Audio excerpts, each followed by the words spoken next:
Este é o nosso arquivo biblioteca.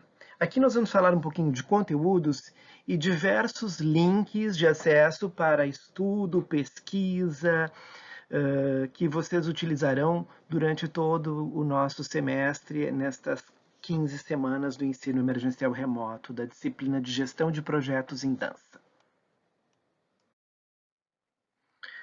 Então, nós vamos trabalhar da seguinte maneira: eu vou colocar sempre uma pergunta e, a partir daquela pergunta, identificar ali um conjunto de links de acesso que vocês poderão utilizar como biblioteca do nosso trabalho.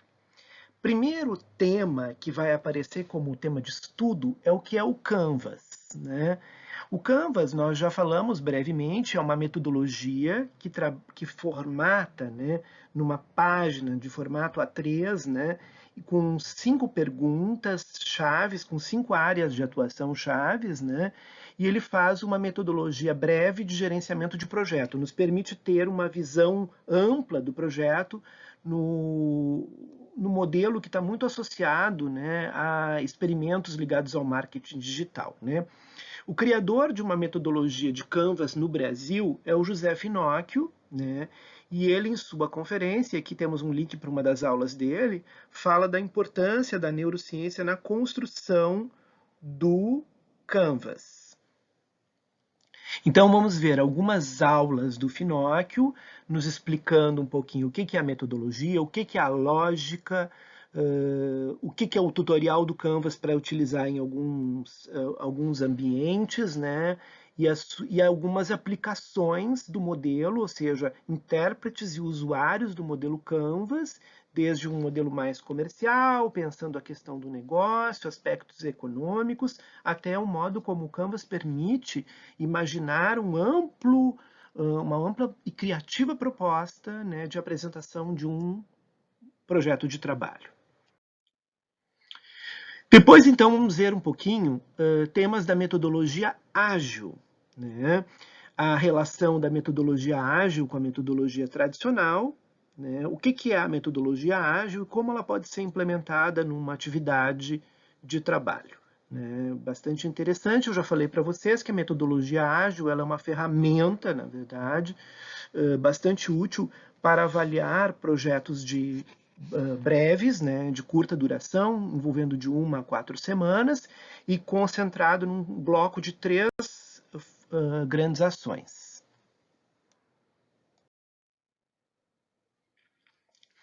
Aí vamos falar um pouquinho do que é o infográfico, né? Infográfico, na verdade, é um gênero de texto, né? É uma forma de organização. Então, nós temos várias formas de organizar o texto, e o infográfico é uma delas, que se assemelha um pouco ao raciocínio do Canvas e, às vezes, ao mapa mental. Nós poderíamos pensar de alguma maneira que ele tem uma afinidade. Mas ele é, na verdade, um parente próximo dos gráficos, né, que nós costumamos utilizar em várias disciplinas, né, seja na pesquisa, seja na investigação estatística, seja em disciplinas mais quantitativas e quali-quantitativas, enfim. E o infográfico ele permite uma visualização também num plano único, né, das relações que existem no projeto, sejam elas diacrônicas ou sincrônicas, elas acontecem todas em simultâneo. Né? E aí vou sugerir para vocês três vídeos curtos que falam da aplicação do desenvolvimento de um infográfico num Excel, num PowerPoint e num After Effects, né, para criar uma animação.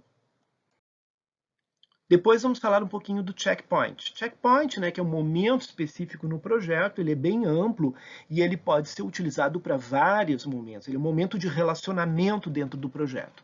No nosso caso, a gente vai usar especificamente um arquivo da FM2S, que é uma empresa de cursos, né, que trabalha também com gestão de projetos, né, e ele vai falar exatamente de um momento checkpoint que permite avaliar, né, ganhos, né, resultados unitários e a médio, curto prazo estabelecendo. Então, para a gente saber um pouquinho avaliar os nossos ganhos financeiros dentro de um projeto.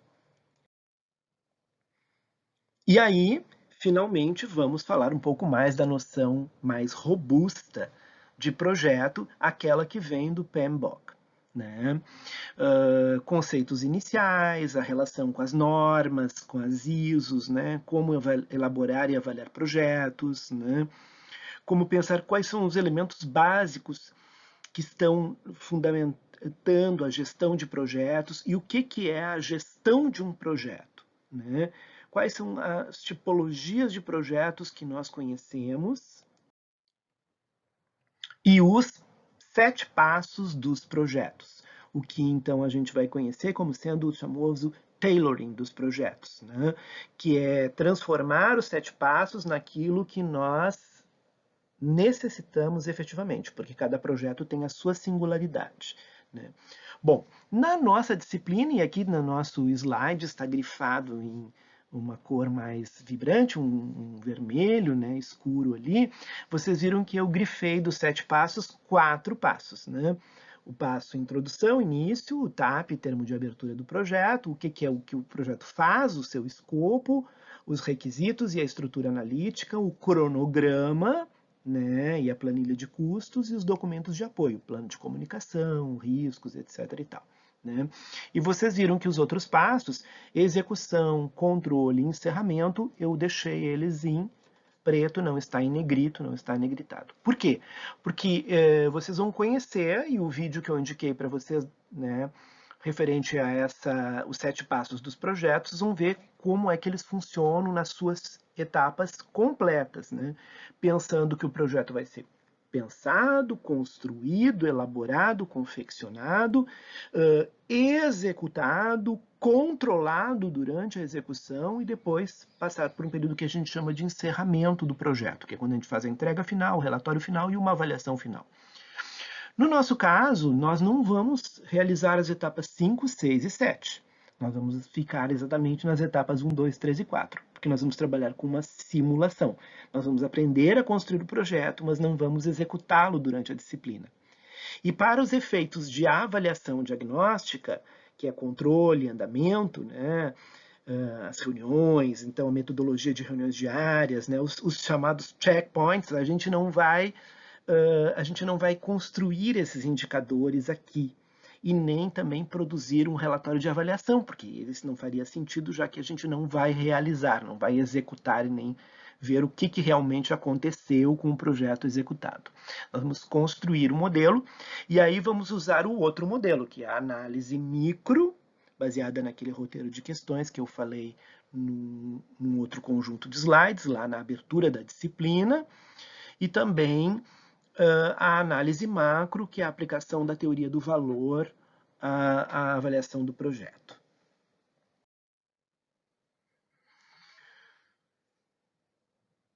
Então, essas são nossas tarefas e exercícios, né? E aqui, então, como já vimos, né? Vocês vão refletir sobre o tema, discorrer em 5 linhas, pensar no planejamento, né? Dar início ao trabalho. Né? Então, já falamos sobre a escolha de uma das 4 linhas de desenvolvimento do projeto, montagem, educação, inovação e tecnologia e comercialização de produtos e serviços, né?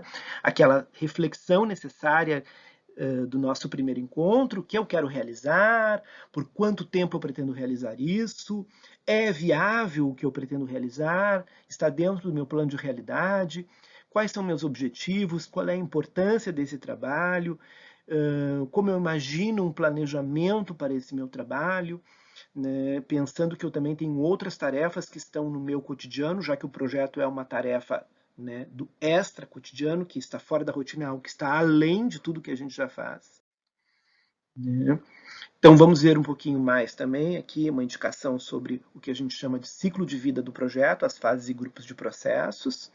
Né? Então uma referência, todos em vídeos, para que vocês possam também assistir vídeos de outros colaboradores que vão nos acompanhar durante a aventura dessa disciplina, a jornada da disciplina.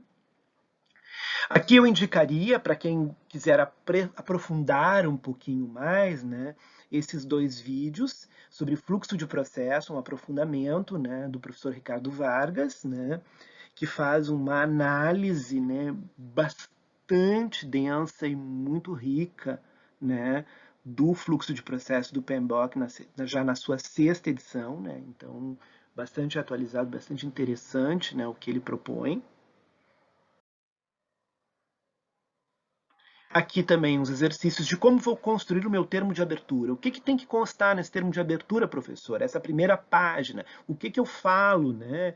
E aí eu dois exercícios, né, que vão mostrar em formas muito simples, assim, desde uma festa de aniversário, a feitura de um bolo, qualquer uma tarefa que a gente entenda ser um projeto que rompe com o nosso fluxo de cotidiano, como é que eu apresento isso para os outros? Então, esse é o termo de abertura.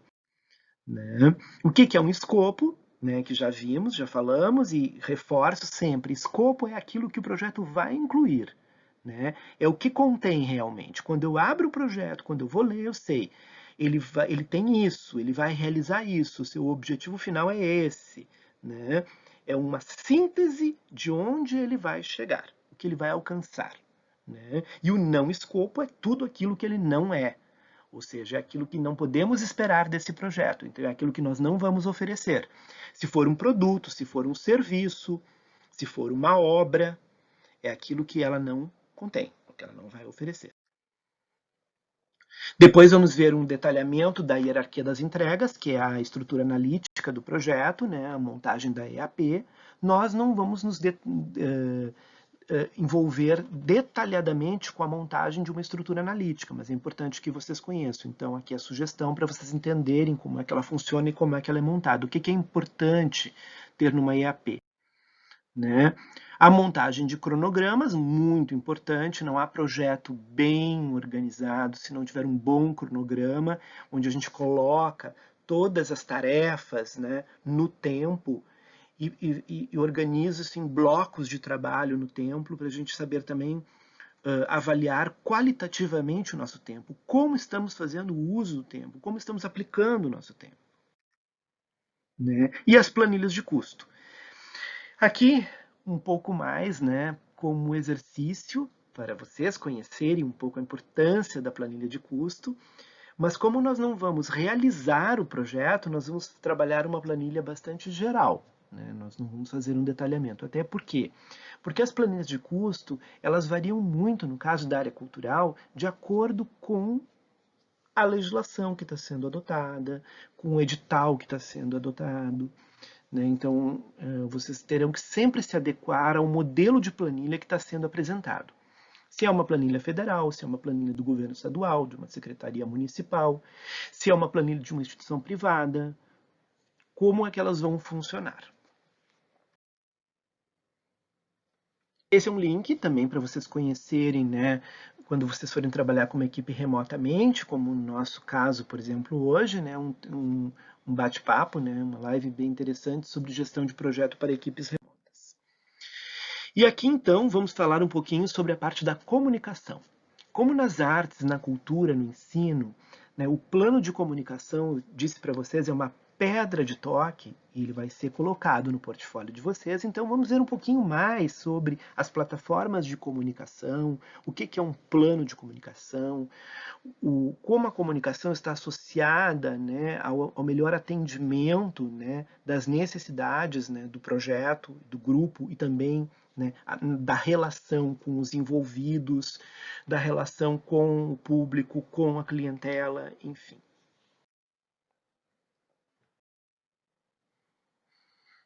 E aí vamos falar um pouquinho mais sobre as diferenças entre portfólio, programa e projeto. Eu já coloquei uma tabelinha para vocês nos nossos outros slides, mas também vamos assistir alguns vídeos que vão ajudar a compreender melhor quando tiverem dúvidas, né?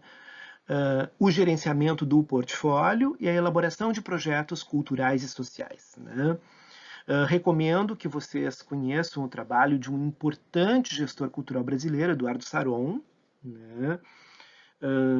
Que é do Itaú, né, cultural, e que tem pensado uma nova maneira de conceber, inclusive, os seus programas, né, do Itaú, as grandes transformações que sofreram nos últimos anos. Para a parte da segunda etapa, das microavaliações, né, da microteoria, da avaliação diagnóstica e da avaliação da gestão de valor, eu vou então encaminhar alguns outros vídeos e alguns links, né, de textos curtos que vocês poderão ler na web, baixar, assistir no YouTube, certo? Então, vimos que nós vamos avaliar, como nós não vamos fazer executar o projeto e fazer um acompanhamento de projeto, nós vamos fazer um diagnóstico simulado em cima desses 6 aspectos: relacionamentos, resultados e riscos, relações entre entregas, custos, receitas, retornos, uso do tempo e a satisfação da equipe de trabalho. Então, para esses itens, então, estou sugerindo para vocês na análise micro, análise de riscos, análise de equipe, análise de resultados, né? Análise de monitoramento e controle, gestão de mudanças, alteração de fluxos, né? Aceitação e resultados finais de projeto e o que podemos aprender depois de um projeto realizado. O que a gente tira dessa experiência do projeto? Né? E na teoria do valor, vamos trabalhar 4 aspectos: valor simbólico, cultural e artístico, valor econômico, valor legal e valor político. Então, para essa etapa, que é muito mais ampla, os vídeos são um pouco mais extensos, mais complexos, com debates de ordem mais ampla, né? Porque envolve um domínio de conceitos como o que é o simbólico, o que é o econômico, o que é o financeiro, o que é um aspecto legal, o que é um fundo cultural, o que é uma política de cultura, o que é uma política pública de cultura, né? E nós vamos, então, assistir, né, dentro do ritmo de cada um, né, vídeos e ler pequenos textos, né, de comentaristas e críticos bastante atuais sobre esses 4 itens que integram a teoria do valor, a avaliação de valor do projeto. Começando pelas teorias do valor, o que é o valor, né, e as relações entre a arte, a cultura e o mercado. Uma bela matéria muito breve, curta, sobre o papel da subjetividade no valor. Ou seja, a subjetividade também é um item que acaba sendo quantificado quando falamos de mercado, de bens simbólicos, de bens culturais. E aí vamos falar um pouquinho mais sobre valor econômico, e para isso vamos também abordar a obra brevemente, claro, uma introdução à sociologia reflexiva de Pierre Bourdieu, né, que é um autor bastante importante para essa abordagem do campo da arte, né, do campo da dança, o que é um campo, né, e como pensar aí uma economia da dança, né. É uma economia do ponto de vista, né, do valor, né, econômico, material, do valor financeiro, ou é pensar a dança como um campo amplo inserido num sistema chamado economia da cultura? Ou será que essa economia da cultura já se tornou o que chamamos hoje também de economia criativa? Então vamos ver um pouquinho, né, comentaristas, e aqui vamos especialmente, espero que vocês chamarem a atenção, a fala da professora Helena Katz, no seminário Economia da Dança, e também um texto para Cultura e Mercado sobre economia da dança, da professora Gilsamara Moura, que é professora da UFBA. Vamos ver alguns aspectos que vêm lá do campo da teoria marxista, né? A produção, a distribuição, a circulação e o consumo. Então vamos relembrar um pouquinho ideias. O que é a economia como ciência social, que é uma ideia que vem também do pensamento marxista, e como trabalha com essas noções de produção, consumo, distribuição e troca, né? A diferença entre a distribuição e a circulação, né? A diferença entre a circulação e o consumo, né? Do que estamos falando?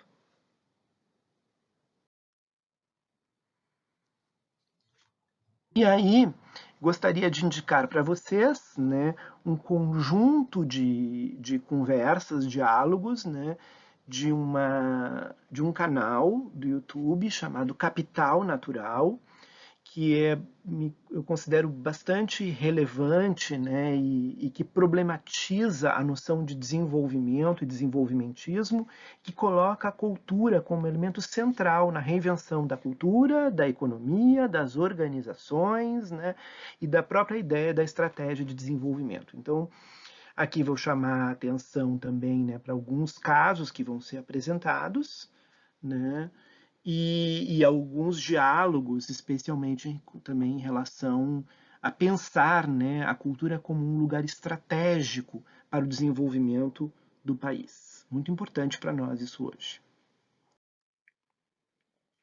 Como estamos vivendo um momento bastante peculiar da estruturação, né, e do posicionamento da cultura na estrutura administrativa de Estado, então eu fiz um link aqui, né, uma chamada para turismo e cultura, né, já que há uma associação entre a cultura, a Secretaria Especial e o Ministério. E aqui então vamos ver um pouquinho a diferença de turismo de massa, turismo de experiência e um vídeo do Ministério do Turismo falando sobre as relações entre o turismo e a economia. E chamaria atenção para o último, que é um pouquinho mais complexo, que fala um pouquinho sobre o papel do capital privado nas cidades e na produção cultural. Bom, estamos chegando ao final, né? Então agora temos o valor legal e o valor político, né? E aqui então vamos esmiuçar, né? Então são muitas as sugestões possíveis que eu faço a vocês para que vocês conheçam um pouquinho da aplicabilidade do projeto de vocês a regimes legais, fundos, editais, fomentos, né? O que é uma legislação cultural, que legislações estão vigentes, em vigor, né, no Brasil, né?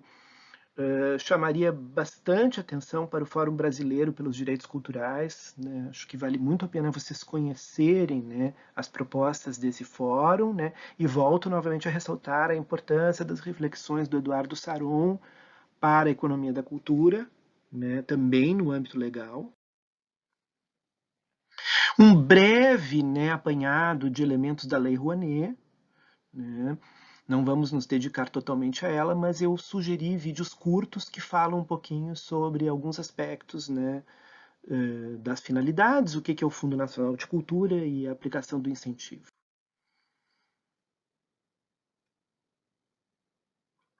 Aqui, então, a dimensão macro do campo político, né, como o projeto se insere no campo político, como um projeto cultural está associado, né, à construção, né, e se relaciona a cenários e a contextos políticos, né, e falar um pouquinho sobre o que nós entendemos de políticas públicas para a cultura e para as artes. Né? O que é a política no cenário contemporâneo dos anos 2000 para cá, né, nessa virada de milênio, né?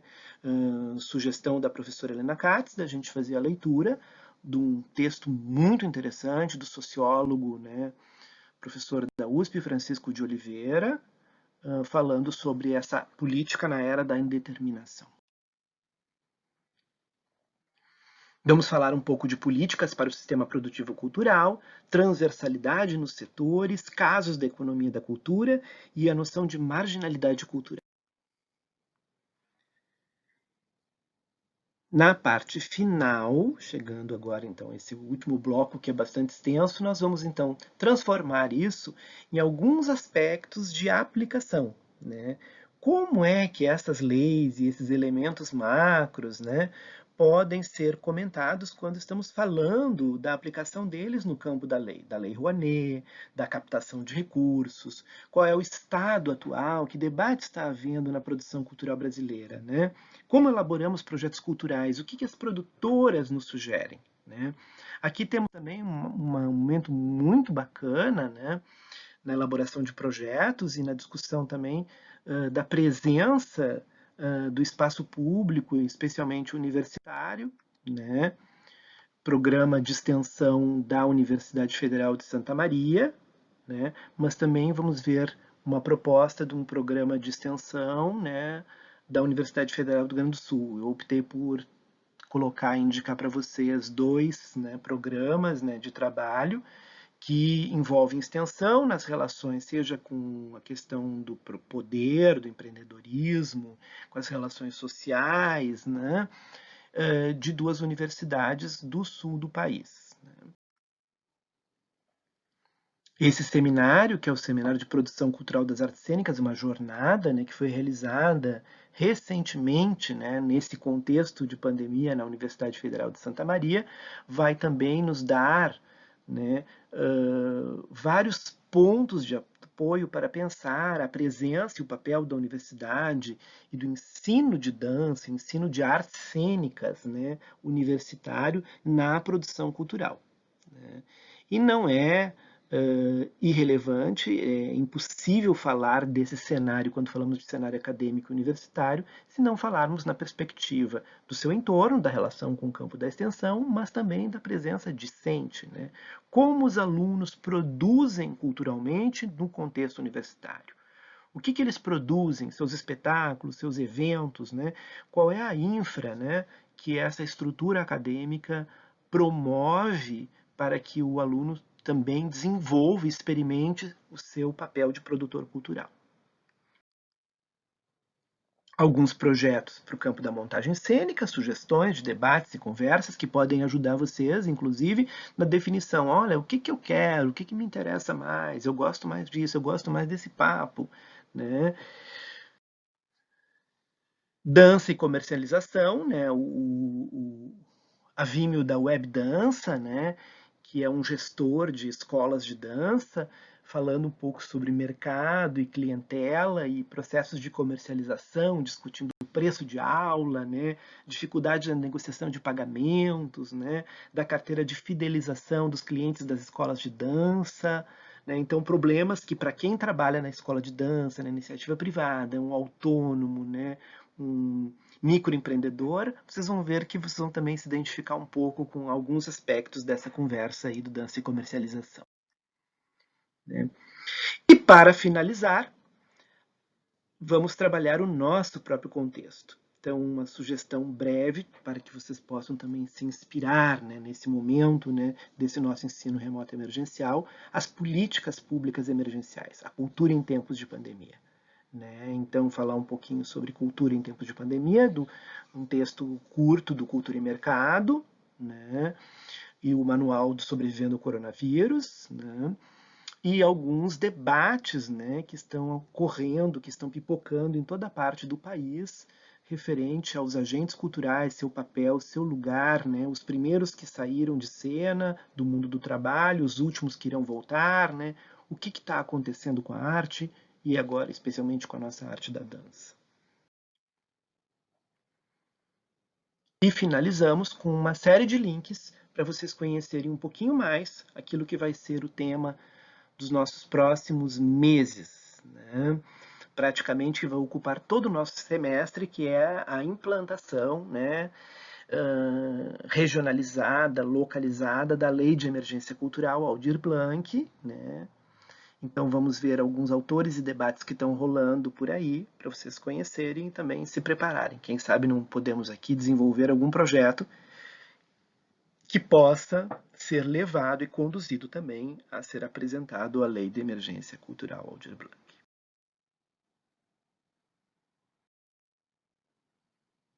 E é isso. Bons vídeos, boas leituras. Além desse material dos links que eu estou encaminhando para vocês, existem as referências do nosso plano original da disciplina e depois eu incluí algumas outras referências mais metodológicas, ferramentais sobre ensino remoto no plano emergencial. Então, nós temos todas essas referências, mais as referências que estão nos dois outros planos de ensino que estarão disponíveis em formato PDF para toda a turma. Muito obrigado, seguimos trabalhando.